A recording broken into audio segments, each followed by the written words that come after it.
Chair Peterson, may I ask a quick question? Can I remind RDA members to use mics? Because we're on, yes, okay, sorry, thank you. Good morning, RDA members. Attached is the RDA budget and actuals report as of March 31st, 2025. These reports present year-to-date budget and actual expenditures and operating budget and actual expenditures in the capital budget. Revenues, expenditures, and other funding sources are reported once they are realized. As of March 31st, 2025, no expenses have been applied to the RDA. Our last meeting, there was a question regarding the RDA fund balance. That balance is at $730,000. Is there any questions? Any questions? All right, if I could get a motion to approve. So moved. And a second. I'll second. All right, all those in favor signal by saying aye. Aye. Opposed, same sign. All right, next on the agenda here, any public comments for items not listed as public hearing or discussion? Hearing none. Business items with public hearing or public discussion? I guess we're on to other business. Aaron.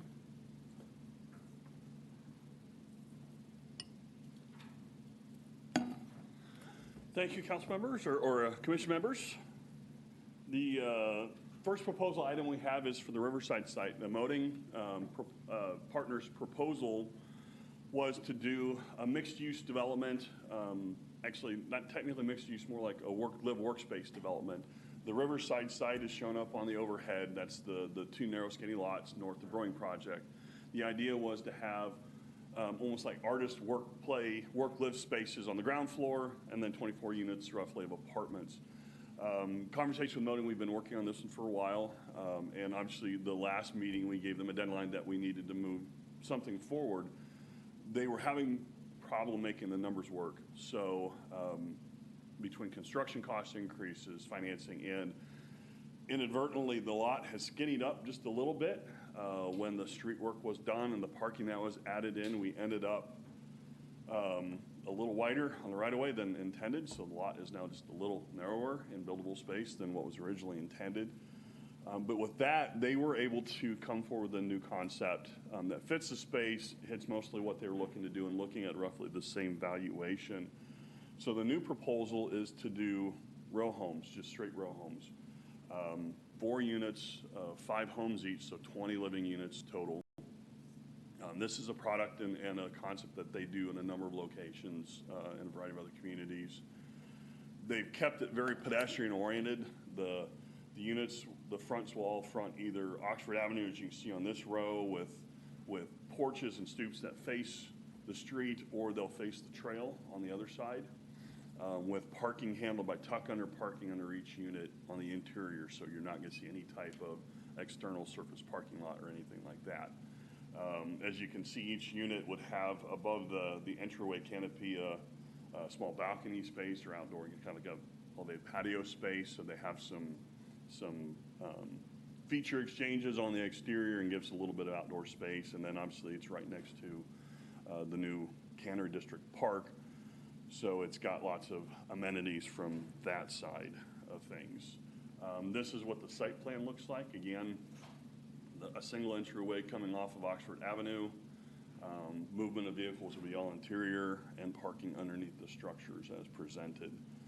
So for our purposes, they're requesting that their development agreement with the RDA be modified to allow them to move forward with this proposal versus the work-live space that they presented originally. And that's what we'd ask the authority to review and vote whether they find this alternative and acceptable to the live workspace that was originally pitched. And open up to the floor for questions. What's their timeline, Aaron? They want to move fairly quickly. If this is approved, we'll immediately start getting financials from them and looping this into DA, and then moving forward and getting approved. Once the approval's done, if timing works out well enough, they could see some groundwork this like fall time period. Otherwise, it would be first thing next year. This is not a big project, so this is one they said they could move fairly quickly on once they get under contract and they get approvals and start submitting site plans. Like I said, it would probably be tight to really get much going this year because we'd still have to go through the site plan of submission and approval processes. So you'd see maybe dirt work, I would guess, unless the weather holds, you might see a little bit more, but definitely by next year, they would start construction in earnest. Questions? Just a quick question, is there a height restriction on that lot, just in general, as it relates to the lots behind it, seeing the river? So we were trying to keep a lower height on a structure because of, like you said, the views of the P&R properties that are building on the other side. So this at 3 stories is within that realm. We've not looked at taller, and the only way you could get any more density would be to go significantly taller on the site because of the narrowness of the lot, and we haven't seen any strong proposals to do that. It kind of creates a wall to the river, so we feel this is a pretty good compromise. The other projects that were both looked at all kind of kept within that same parameter as well. Okay. And then is that lot to the north intended to remain public? Yes, that Okay. lot to the north is, went the wrong way, part of the city park. Okay. So the 2 lots combined there are what's laid out in that site plan. Oh, gotcha. And then everything north of there is all the new cannery park. I have one question. I may have asked this in a prior meeting, so apologies if I'm just not recalling. But so thinking about the timeline that you just mentioned, also thinking about our Century Code update, and presumably, well, I suppose would approvals for this project come before, or are there any? I'm asking too many questions. Are there any other approvals needed from city boards, committees, commissions, or council at this point for this project? May need rezoning. I have to check. I'm not sure what we have that. I actually believe it's P public right now, so it would need to see either that or it's the original industrial zoning. Okay. So it would need to be rezoned. And that would go through Plan Commission and council regardless of the zoning changes. Otherwise, what they're proposing to do fits Okay. with what we're looking to potentially have approval That through was my in July. main concern or question. Yeah, Thank you. yeah, there's no concerns on that. It would fit well. The big piece would just be getting the zoning change. Because this was all originally, I believe, I-2, so heavy industrial, with the old industrial projects that were there prior. I just have a question. Was this in the original kind of plan for this site supposed to be mixed use with commercial in the bottom? Or was it always earmarked strictly 100% residential? It was marked that it could go either. With the first project that looked at was actually Ambient Inks, looking to do something for an expansion of their space. What we found is that the dimensions of the lot, it's a very narrow, long lot. Folks who've looked at it have found a hard time getting to fit better density into theirs. And what we've also been hearing from the development world, we saw this with P&R properties, is that right now banks are not lending on any residential if it has any component of commercial in it. The first phase of P&R's property was supposed to have 10,000 square feet of ground floor commercial. Their bank told them flat out, if you put any commercial in it, we won't lend you a dime. Their second phase is still intending to have 10,000 commercial. They're putting a whole lot more equity into it to make it work.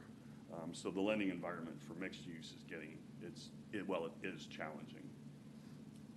So there won't be, I'm just kind of thinking of a neighborhood. Is there no commercial at all then in that neighborhood currently? P&R planned? Properties commercial space will be on the other side of the street. So if they go through with that on phase through as commercial On in the there? phase 2 would be commercial, yes. Otherwise, That there is, isn't any. otherwise, yeah, that would be the extent of it. I share a concern about a lack of commercial. I believe P&R Properties has had trouble with that product in Superior, filling that commercial space. So I don't want to put all our eggs in that basket. And if we had to pick, I would strongly lean more towards a commercial along the river. I think we've heard a lot about restaurants and commercial opportunities along the river that the community would like to see. So if there's still a way to do that, that'd be my preference. Steve. There are 2 commercial available lots to the south, and including the lot to the immediate south. One of those, when, you know, that brewing project was pitched, was indicated to be a restaurant.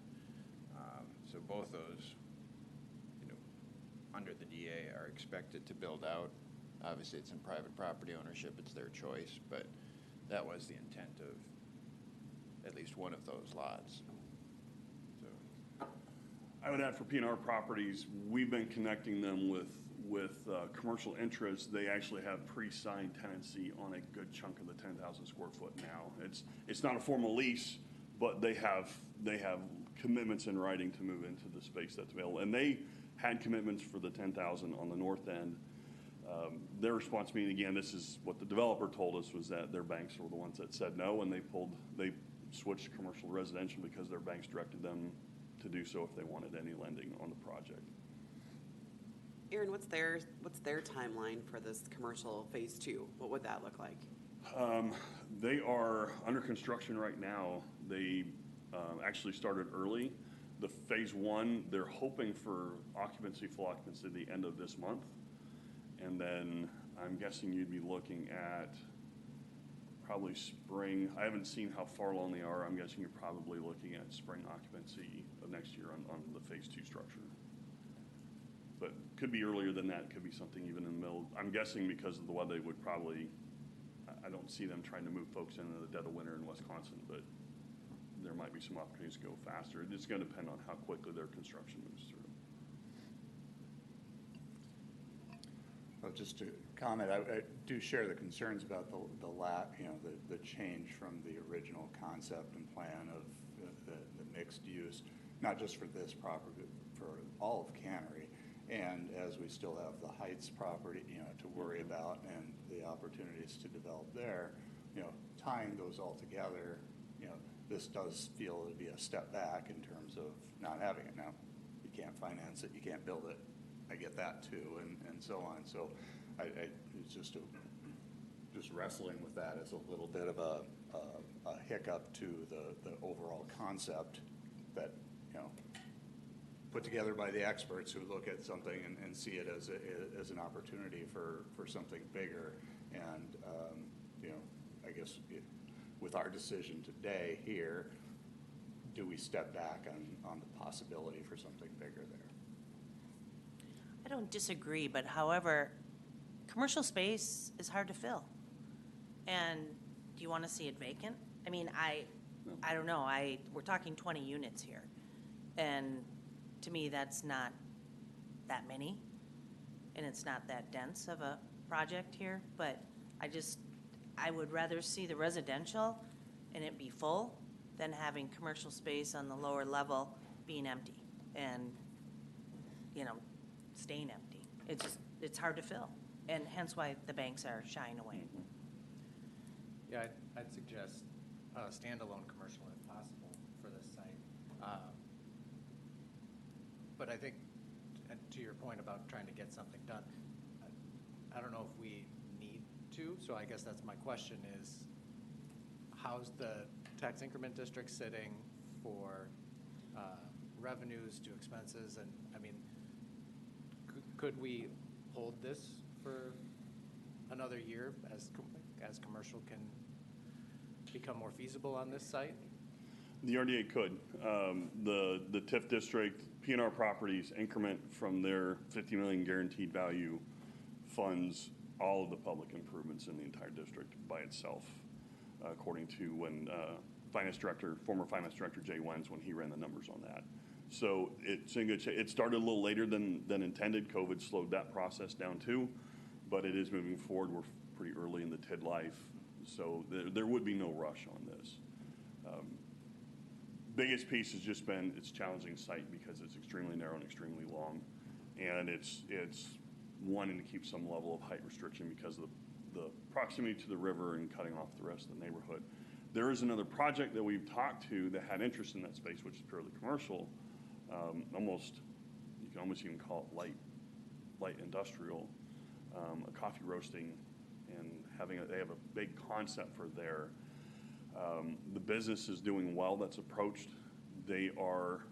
I don't think they understand what would cost to do what they're proposing to do, because they're going from renting small spaces to wanting to build something. And a quick back in the napkin, they were looking at 7-8 million build.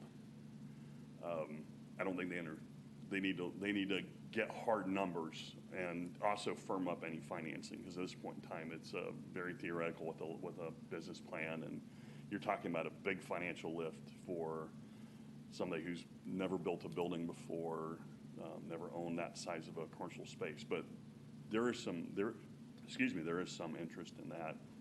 We've had a couple of others look, but the dimensions of the lot just precluded them. Most of the concerns hinged around how do you move in trucks for inventory supply, which it's a narrow street, and not wanting to see large amounts of surface and loading docks along the river trail. It's challenging to serve it as a very, it would take the right commercial ventures to keep the aesthetic of the park area and still make it a viable spot for commercial retail. Thank you. So I'm also thinking now about if, right, I hear the concerns and also share kind of like the initial vision for this site, having the commercial space. I think like having the new park there, and there's like a lot of things that would be very nice to have, a small coffee shop or a restaurant or something mixed into this development. And just for that neighborhood to have more commercial mixed in, it sounds like that's a shared desire of the other RDA members. But I don't know if you can answer this question. If RDA were to not approve this request to modify the project, hearing what you've shared about the bank's inability or unwillingness to lend if there's commercial space in the project, if we were to deny it, would it effectively eliminate this project entirely, or do you have any sense of if this were denied, what would happen? So not necessarily. If you get a developer who's coming in with a large amount of equity and just paying for it outright, that changes the picture quite a bit. What's really impacting them is their ability to borrow funds against the project. So how they finance it makes a difference. If they're doing a mix of commercial and residential, it may be a bank that's very comfortable doing a straight commercial finance, although as Chair Pearson referenced, commercial space is hard to get filled, and challenging sites, banks probably look at that as well when they see, this is a difficult space or whatever. So it wouldn't preclude it from happening again, because we have had some interest in it. We'd have to go back to pushing the marketing of the site back out, looking for new proposals and prospects. We'd work more closely with the prospect that has expressed interest in doing commercial on the site, and see if it, from a financial aspect, if it truly is viable to maybe move forward with them or not. But we continue to market and move it as we do already. And it depends on the commercial space. If it's owner occupied or they have tenants lined up and leases put in place, Yep. It's much easier to finance, right? So Absolutely. How does the valuation of this compare to past proposals, all the way back to ambient? So this is similar to what they were proposing with the live work spaces, the artist and resident spaces. They're looking at about $5 million project. This is less than what Ambient Inc. had proposed. Their proposal, which was their warehousing and production space for their printing business, plus some artist retail and community space, their numbers were closer to $10 million in terms of valuation. But again, the part of their reason for not pursuing this site was that being narrow and long, they were going to have to go tall, which really upped their construction costs. So some of that $10 million in cost to build was due to having to go vertical. Their office space area was going to have to be 3 stories to get the square footage they needed for staff and those purposes, whereas a wider site, they might be able to do with a 2 or even a single story. Again, so that kind of goes back to a narrow long lot means commercial's got to go vertical to get the square footage they need, and that adds cost. So I think there's a couple of things that you said here that we have to remember, because when we looked at the site originally, the street was different, the site size was different. There were a lot of things that were different about this that probably drove the ability to put a commercial building there much easier. And I think because of some of the changes that we have, I think we have to understand those limitations. And so while it would be nice, you'd hate to be sitting here 7 years from now wondering, back in the same position where nothing happened, and now you're back to putting residential in when you had the opportunity to build something residential and allow people to be there. So I guess from my perspective, after hearing the conversation, I would rather see this move forward because of some of the changes we made, right? Had this been the site, the same size, the same road, the same easy in and out, it would be a whole different conversation I think we would be having than now. We've limited, even if we held it for commercial, we've limited the ability to have trucks coming in and out, what that might look like. So that would be my personal opinion. And just other things to weigh as you consider the policy choices, and looking back at our experience in the North Barstow redevelopment. So there are some spaces, some of those properties that have some first floor commercial. We have tried hard, especially on the kind of arterial collector streets, to put some of those in. But the market is residential. And I think one of the experiences, the market, listening to the market, we've successfully helped create a residential neighborhood where otherwise none existed. And now that there are more residents in the downtown, particularly the North Barstow, we're starting to see commercial follow. But leading with commercial is difficult, and we tried a few of those experiments, including trying to heavily subsidize a grocery store before there were customers there, and it quickly failed. But now you've got Menominee Market that's doing well, and there's a number of differences beyond timing, but certainly one of the timing differences is there's a lot of people that live down there, not like me, where you can just cross the street and go to a grocery store. So that, part of what RDA helps to do is move into areas where otherwise the private equity wouldn't on its own. And, but still listen to the private equity of what the market needs first. And if residential comes, as it already is, starting, and it's starting in a big way with P&R, as well as Warner's project that's already up and occupied. But there are other sites. So I heard a few folks, understandably concerned that maybe we don't have commercial, but it might not be in the RDA district, but, there is commercial at the corner of Oxford and Madison. There's commercial at the corner of Bellinger and Madison. There's commercial along our arterial street through, Platt up to 3rd. Some of that has failed in the past, and maybe with more residential and more buying power right in the neighborhood, the existing ones will do better and more will move in. But those are all streets that I would suggest would have much higher volume and are already zoned commercial and either could re-tenant in facilities now, or definitely a few of those have considerable capacity to, rebuild. Certainly, I think we know a couple on a few corners, that would have a lot of capacity and may suit that commercial niche better than perhaps this property, which is river and trail front, and kind of hits a residential type of property that we don't yet have a lot of in the downtown. I think the closest to something like this would be, it was built under contract with Grippentrog, Jason Grippentrog, and now is owned by a couple, local realtors and investors, and Todd Schwartz and Pat Redmond. And I know talking with them, that's been successful. But that's about the only sort of townhomey thing we have. Otherwise, it's all flats. So it's still all residential, but I think it's a bit of a unique residential, in our growing downtown neighborhood. Thank you, Steve. I'm wondering, as I look at the vacancy rates at the downtown apartment buildings, and that we have a large developer committing a lot of tax dollars to build an apartment complex across the street.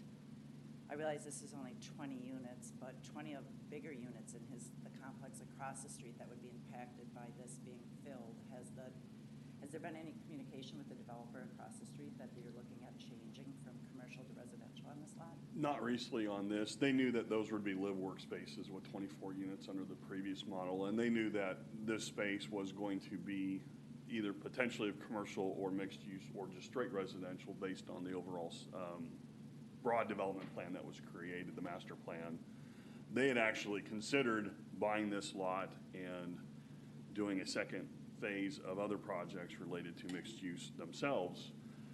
That was right when COVID and everything took off, and they decided they needed to focus on their main project instead. But they had considered doing the same type of concept, so they haven't expressed any real concerns. From a vacancy standpoint, our vacancy has gone up. The Commonwealth report for 2024 lists multifamily housing vacancy, and that'd be anything 4 units or higher at 3.7%. Citywide, that's up from about 1.2% in 2023. Healthy vacancy rate in the community is 5 to 7%, so we're still very tight on housing. We are seeing some of the impacts of that. You're seeing housing managers offering specials, first month free, incentives to come in, so they're starting to have to compete a little heavier for the business. Typically, again, this is a general statement, when vacancies get higher, the good operators will tend to succeed and do well. The poor operators, the ones who don't invest back in their properties, who are just banking strictly on no place to live for their existence, will the ones who will tend to struggle more. But again, that's not the case every time, but that tends to be a fairly general description of what occurs as your vacancy is starting to loosen up a little bit. But it is something they're looking at. We're not seeing the big projects. We're not seeing another 200. With the Paragon was the last one that was big. The other ones we're looking at are definitely looking at smaller projects. Moting's looking at the Heights as a potential opportunity, and they're looking at doing something different than even what was originally proposed under Silver Creek, with maybe a mix of row homes and lower density multifamily, that type of development. So they're definitely looking to adapt to the market of how it is today. Yeah, is that the other? So I just kind of look, and I know Commonwealth's report did come out. I believe the downtown apartments were closer to 8 to 10% vacancy, if not higher. So, I'm just trying to look at the area as a big picture. And I know we have this site, you referenced another site that we have looked at similar concept on, but that the Moting site, is that site kind of still installed mode, or? So we have a couple, 3 different developers interested in it. Nobody's submitted a formal proposal or concept to us yet. Most of them are looking to see how they can do it differently. The way the master plan, and this would be, the Heights space is directly north of the park.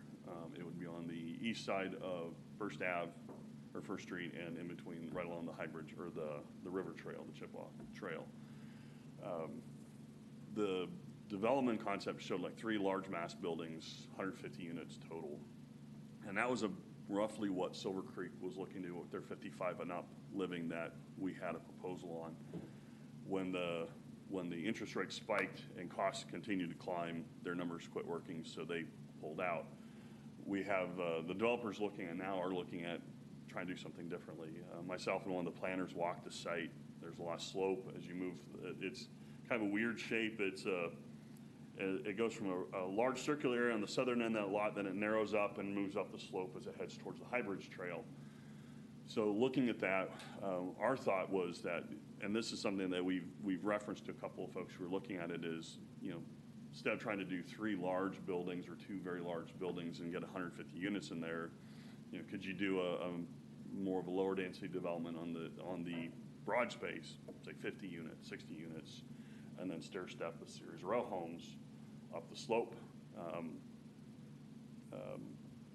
Lorenzo with Reiki Properties is doing that very type of concept. They're doing some of that in Galloway Flats. They're doing some of that in Sky Park, working in spaces that have high contour issues. So it works well doing that. And there's a couple of thought that might be an attractive way to go. It's not as many units. The row homes could be condos, could be something for home ownership, moving up the hillside, which would give some home ownership in this area, which nobody else has talked about in terms of their concepts. So there's definitely other thoughts going on how that goes. We haven't seen anybody pulling the trigger hard on it. We're still hearing, and this is something I would have touched in my director's report, we're still hearing 5.5% interest as kind of the number. A lot of these builders who we've been working with who have projects they're interested in, a lot of them have all said around 5.5% interest is what makes the numbers work. So that's going to be a piece that we'll have to deal with.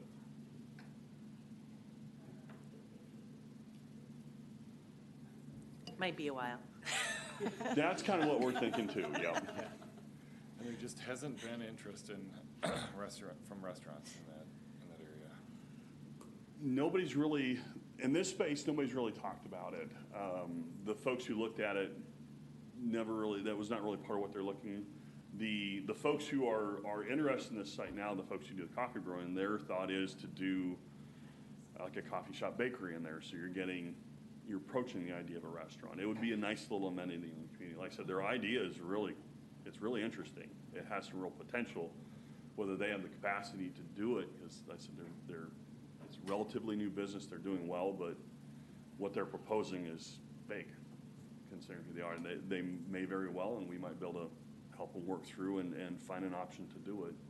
But that's still a big question mark, whether they could get it financed and be able to take it forward. I think maybe even to Steve's point, I'm thinking that seeing the P&R properties get filled, get completed and filled, and kind of have the residential complete there's more projects kind of up the hill from there. As that kind of residential in this area kind of fills out, where there is vacancy now, that again creates sort of that the critical mass for there to be a future commercial, whether it's that concept, doesn't have to be a full restaurant, or just something commercial to go on this site to continue to build that neighborhood. As Jenny used the word neighborhood here, and kind of using that North Barstow model of filling it with residential, and then you see the commercial. So as these residential projects fill out, again, we have a little time, a year or two maybe, to see how that works, and then put something in here that's really going to be an asset and a draw.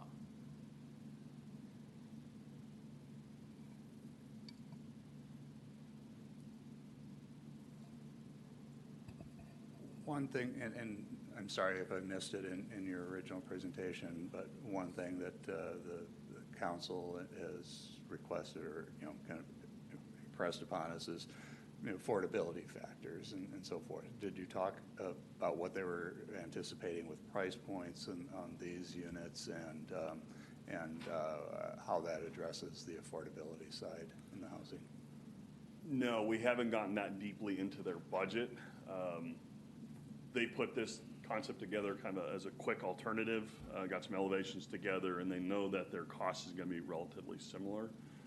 I'm guessing it's going to be probably workforce, what we term workforce housing. You're be similar to what we're seeing in Block 7 or the B7 flats. Obviously, these are a little bit different, so there's less cost to building that vertical. I'd call it price for folks making 80 to 100% of the median county income range. There's going to be no levels of like real affordability. They're not asking for a direct TIF incentive, so we won't be tying in like 20% holdout for folks making less than 60% CMI, that type of thing that we've done in other units. It's harder to do on one this small because then you start talking about, you make your percentage too big at all, and you're talking about a quarter of the property is now under a cap for income or for rent. So, but we'll get more detail. That would still come forward. They'd have to present, like on any other project, more detailed site plan, a budget. Their budget would include their rents. We'd see the pro formas on that, and that would be available to the RDA to review before we approve this development agreement. So based on everyone's comments, I'm a little confused on what it is exactly we want to do here. If we want to postpone or if we want to move forward. So I guess I'm looking for input. I don't know, Ray, you kind of sound like you maybe want to postpone based on your last comment, or? I don't know. postpone or deny or say we're going to revisit this in a different concept or put it out again. I'm not in favor of approving this Okay. concept. So I included a draft to be able to do a Right. motion to approve. You could choose to make that motion and then potentially vote it down, to turn it down. You could simply, nobody move to approve this project, and then it doesn't approve due to lack of a motion. Or you could make a separate motion to say we want to, more define a different strategy. We want to hold out for a, don't necessarily in defined time, but hold off to find something that is more commercial and mixed use in nature than strictly residential for that space. Why don't we put out the motion? I was like, I'll motion to approve it, and then we can go through the voting. So I'll motion to approve. I'll second. All those in favor, signal by saying aye. Aye. Those opposed, same sign. Aye. Aye. Does that what I say if I oppose? Yeah. Aye. So I think it was 4 against, Let's, 3 against 4. Let's go back to the aye. The yeses, maybe we Okay. figured who was the yes. Who is a yes? And who are the noes? 4.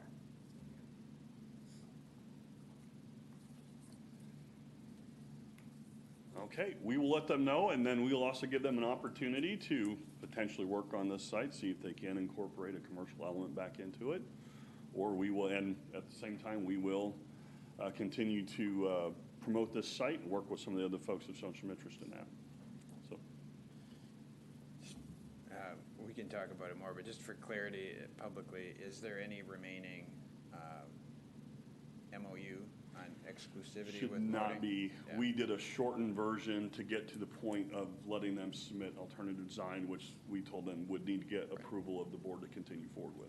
And that's what I thought. So just to be clear, and, for the public, the site's open, we'll market it to anyone. Obviously, Moding can propose again, but so could anyone else, and that we'd be open for those sort of options. Yep.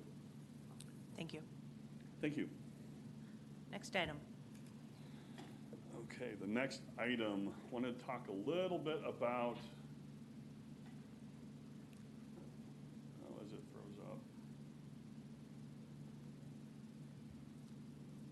up. That looks like a beautiful site. Yeah.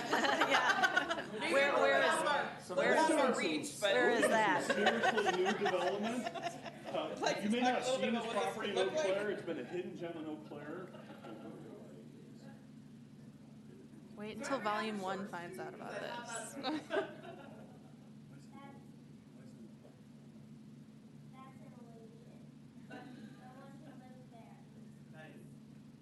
We're going to do this. Let's see if I can get it. That's not showing.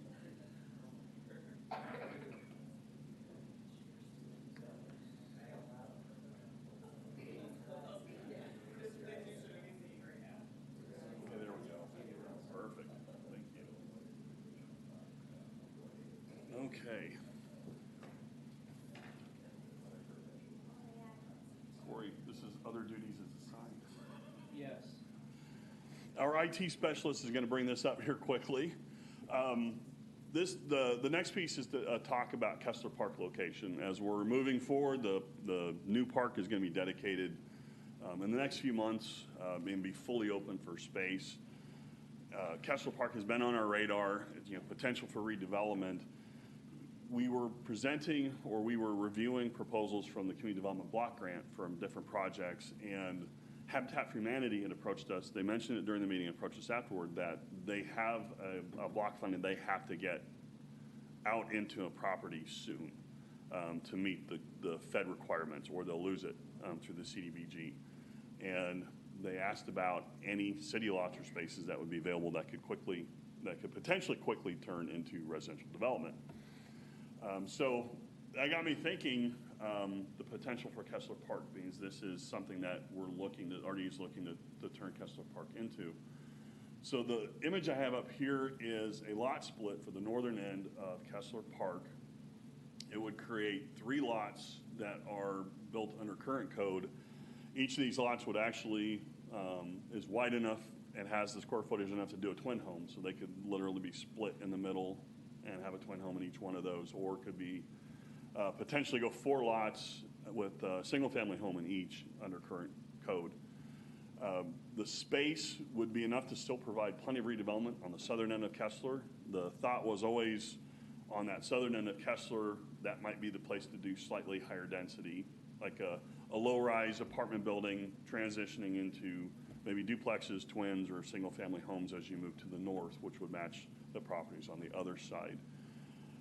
So the question for the RDA is, would you be interested in pursuing dividing out a portion of Kessler Park on the north end?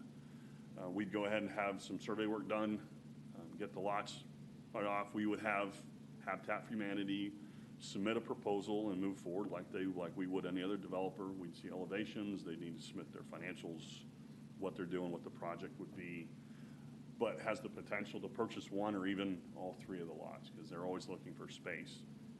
They'll want to put that out for a discussion point, and with direction from the board, we'll see which way we go based on your preference.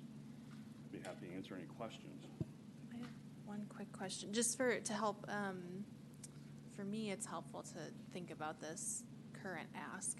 So is this the only spot in the city that was identified that would be suitable for the Habitat for Humanity, like their funding needs? There are others we could do. This one's the simplest one because the RDA owns it, so the RDA could present and sell it direct. Anything else would have to go through the excess land declaration process, then offer it out, and then go through. So you're adding a lot of time, multiple committees, Yeah. and then still having to define, a use of it. So this is the most direct route because this would be the organization and the governing body that would make the final decision on a lot sale. Yeah, I'll just share right off the bat. Like, I think I'm open to this idea or concept, but it's just helpful to have that also awareness of. It's not like, oh, there's another spot that's super easy. It sounds like this would be the most streamlined, and there are other options, but it might slow down the process, which might conflict with Habitat's needs. Correct. Thank you. Another site we actually had talked to them about, we're still going through evaluating it, is a leftover stormwater detention off Steffi Road.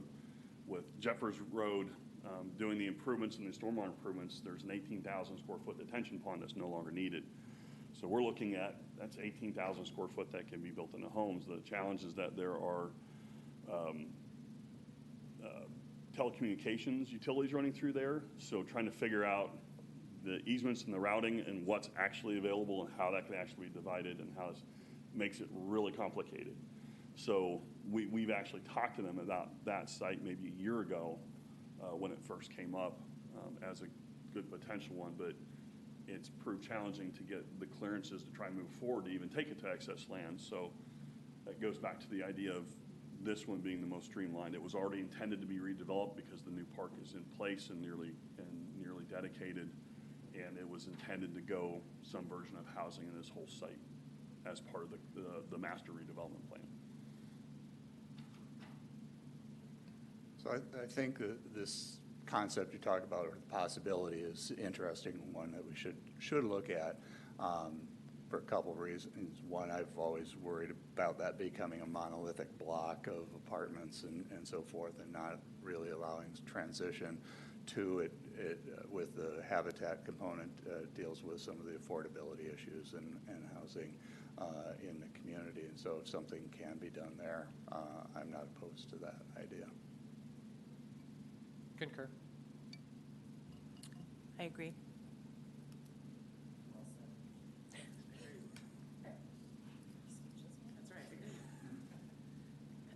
So, see a lot of heads shaking Yes. in the affirmative, so then with your approval, we'll formally let them put together a submission, we'll put together some formal lot splits. you don't and- need a vote or anything on that? No, this is just direction, and then we'll Yeah. bring back some formal proposals for approval from the board later. Great. All right, thank you, that will work just fine. One more item. So just wanted to give an update on our brownfield, or EPA brownfield assessment program and where we're at on that. Chair Peterson is sitting on that one, as well as Dave Miner from the chamber and staff. We have a number of projects in the pipeline. Some of the ones that they're doing or working to do some phase one environmentals on include Walters Brewery building, north of Madison Street. We are engaged with the owner of that property. Interestingly enough, when Jake called them to talk to them about it, they thought the city already owned that property. So kind of a interesting little backstory, but we had to remind them, no, we don't own it, you do. And they're interested in looking at potential for redevelopment. Yeah, it was kind of interesting. We have a number of other parcels in the area that are being looked at.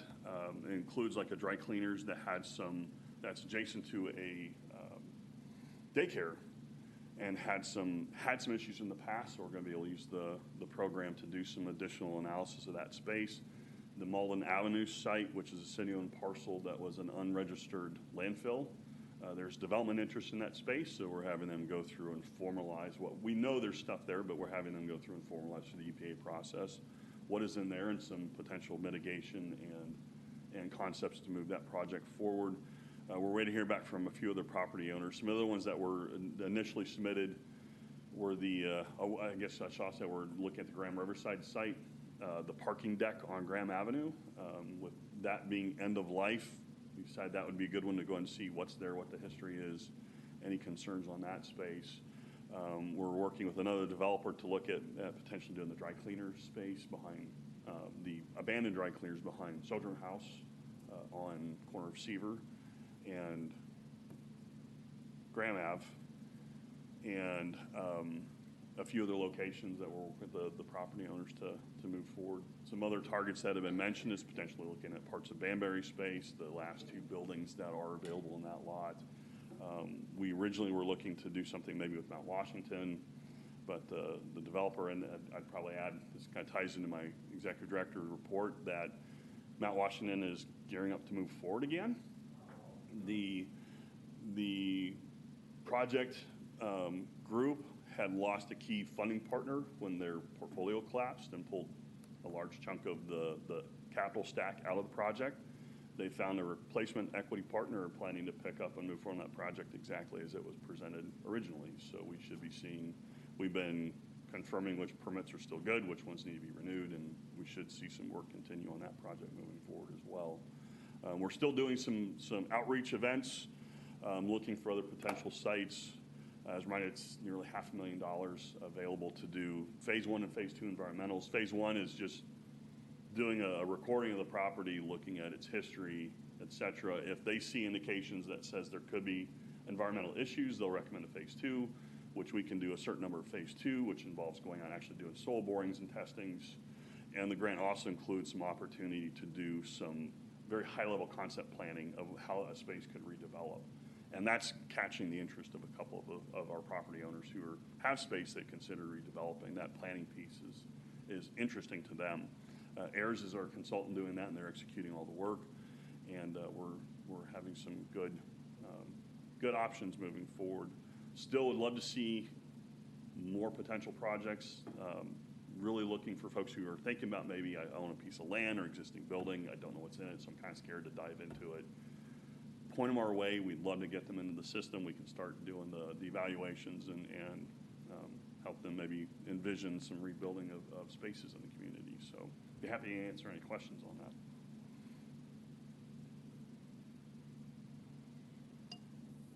Any questions? I just have one quick question. So, does that expend the full capacity of the grant dollars that we have, or is there still additional capacity? No, that max amount will cover what we have available. Okay. There are other EPA grants. There's some that actually can help tie actual cleanup. There may be that there's a project or two we find that, hey, we can pursue another level of EPA grant funding, or maybe the state EPA. It's not, they don't call it the state EPA, but the state has a similar version of cleanup grants with matching dollars, so there may be some additional funding that we can review or go after if we find projects that need some more extensive work. Thank you. To move them forward. I think you've already jumped into some of your executive report, but anything else you want to? I have, no, I think I hit the most of it. As I said, we're still seeing a lot of interest. We're actually seeing a resurgence in industrial interest in the community. We've got a number of projects that are pending. They're looking at Gateway Industrial Park. One of them is a project we've been working on for 2.5 years. I looked at the calendar, we literally hit 2.5 years here about a month ago, so, but coming to some really good conclusions on some of those projects.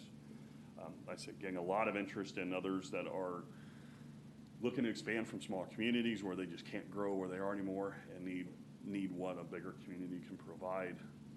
I think the Great Lakes as a region is catching a lot more attention from industrial development. We're seeing more projects we're seeing some good ones coming from the state. We're seeing several coming through an online